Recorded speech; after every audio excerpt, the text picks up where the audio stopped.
આજે છે 80મો સ્વાતંત્ર્ય દિવસ. 79 વર્ષ પૂર્ણ થયા ભારત દેશ આઝાદ થયો હોય.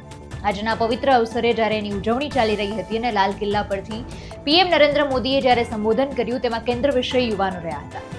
આજે જે બધા જ વિષયો સામે આવ્યા તેની વિગતે ચર્ચા કરીએ આજના વિડીયોમાં. નમસ્કાર, આપની સાથે હું આકાંક્ષા. તમે જોઈ રહ્યા છો રાજકોટ. 80મા સ્વતંત્રતા દિવસના ઐતિહાસિક અવસરે લાલ કિલ્લાની પ્રાચીર પરથી વડાપ્રધાન નરેન્દ્ર મોદીએ સંબોધન કર્યું. કેન્દ્ર વિષય યુવાનો રહ્યા હતા. જેનઝી એટલે કે યુવા પેઢી, વિદ્યાર્થીઓ અને રિસર્ચરો ઉપર તેમણે સંપૂર્ણપણે કેન્દ્ર વિષય ઢાળ્યો હતો. પીએમ મોદીએ પોતાના ભાષણમાં સ્પષ્ટ કર્યું કે ભારતને વિકસિત ભારત 2047 બનાવવાની ચાવી દેશના યુવાનો અને વિદ્યાર્થીઓના હાથમાં છે.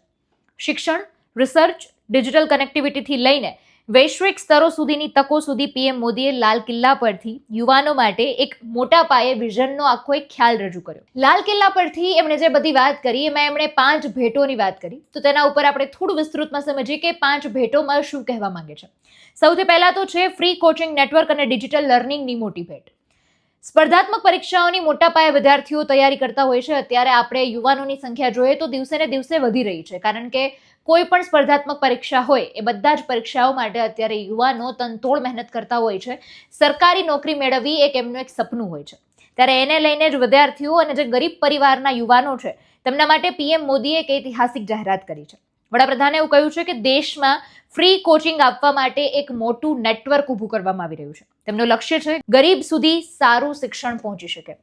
યુવાનો માટે વિવિધ પરીક્ષાઓની ફ્રી ઓનલાઈન કોચિંગ કરાવવામાં આવશે. ડિજિટલ તૈયારીની વ્યવસ્થા સુનિશ્ચિત કરવામાં આવશે. એટલે એક આખું નેટવર્ક બનાવવામાં આવી રહ્યું છે કે જેમાં કોઈ પણ વ્યક્તિ હોય, મધ્યમ હોય, ગરીબ વર્ગનો વ્યક્તિ હોય, જો એની પાસે પૈસા નથી પણ તેમ છતાં એ જે યુવાન છે, વિદ્યાર્થી છે, સારું શિક્ષણ મેળવી શકશે, સ્પર્ધાત્મક પરીક્ષાની કોચિંગ લઈ શકશે. આ રીતની એક આખું નેટવર્ક ઊભું કરવામાં આવશે. આની શું અસર થશે કે તો કે નાના શહેરો જે છે, પછાત ગામડાઓ જે છે, ત્યાં સુધી એ શિક્ષણનો પાયો પહોંચી શકશે. ત્યાં સુધી વિદ્યાર્થીઓ સ્પર્ધાત્મક પરીક્ષાની તૈયારીઓ કરી શકશે. બીજું છે રિસર્ચ અને ઇનોવેશન માટે 1 લાખ કરોડનું ફંડ. ભારતને માત્ર ટેકનોલોજી ઉપભોક્તા બનાવવાને બદલે ગ્લોબલ ઇનોવેશન હબ બનાવવાની વાત કરવામાં આવી છે અને એટલા માટે જ રિસર્ચ અને ડેવલપમેન્ટ એટલે કે R&D ડિપાર્ટમેન્ટને લઈને એક જે મોટું વિઝન રજૂ કરવામાં આવ્યું છે. પીએમ મોદીએ કહ્યું કે યુવાનોને રિસર્ચની નવી તકો આપવું, એક પ્લેટફોર્મ આપવું બહુ જરૂરી છે ને એટલા માટે જ ઇનોવેશન માટે 1 લાખ કરોડ રૂપિયાનું ફંડ બનાવવામાં આવ્યું છે. એમાં પ્રાઇવેટ સ્ટાર્ટઅપ્સમાં 28 વર્ષની સરેરાશ ઉંમરના યુવાનો તેમના ટ્રાયલ સેટેલાઇટ લોન્ચ કરીને કમાલ બતાવી શકે છે. દેશમાં આજે 2.5 લાખથી વધુ સ્ટાર્ટઅપ્સ કાર્યરત છે. ભારતમાં જ મળશે ગ્લોબલ ડિગ્રી. હવે નવી વિદેશમાં ઘણીવાર આપણે લોકો એવું સાંભળતા હોઈએ છીએ કે સારી ઉચ્ચ કક્ષાની ડિગ્રી મેળવવા માટે, એજ્યુકેશન લેવા માટે વિદેશ ભણવા માટે જવું પડે છે. ભારતમાં એવા આપણી પાસે સ્કોપ નથી, પણ હવે ગ્લોબલ લેવલની ડિગ્રી ભારત દેશ આપણને આપણા ઘર આંગણે જ મળી જવાની છે, કારણ કે પીએમ મોદીએ એવું કહ્યું છે કે દેશની શિક્ષણ સિસ્ટમનું સન્માન હવે આખી દુનિયામાં વધી રહ્યું છે.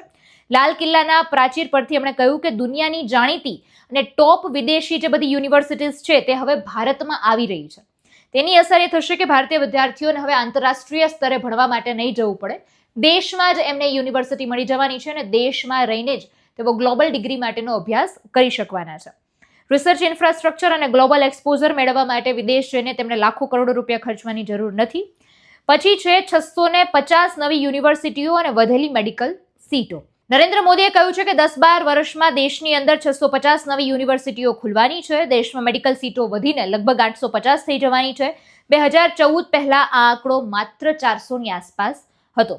આ ઉપરાંત તેમણે ભારપૂર્વક એવું કહ્યું છે કે 2014 પછી દેશમાં યુવાનોના કૌશલ્યને નિખારવા માટે વિશેષ નીતિઓ બનાવવામાં આવી રહી છે. પણ અત્યારે કેન્દ્ર વિષય આપણે કહી શકીએ કે યુનિવર્સિટીને લઈને, શિક્ષણને લઈને એક આખી સિસ્ટમ બદલાવવા માટેની જે વાત છે, ડિગ્રીને લઈને વાત છે અને એક નવું પ્લેટફોર્મ આપવાની વાત છે યુવાનોને અને વિદ્યાર્થીઓને, તેને લઈને આ જાહેરાતો કરવામાં આવી છે. એ સાથે રમતમાં વિશ્વ મંચ પર પણ અત્યારે ભારત આગળ વધે, ગ્લોબલ પ્લેટફોર્મ પર પોતાનું એક્સપોઝર વધારે, એ રીતની વાત પણ કરવામાં આવી છે. હવે પીએમ નરેન્દ્ર મોદી દ્વારા જે જાહેરાત કરવામાં આવી છે એ વિશે તમારા શું મંતવ્ય છે એ કમેન્ટમાં જણાવજો. નમસ્કાર.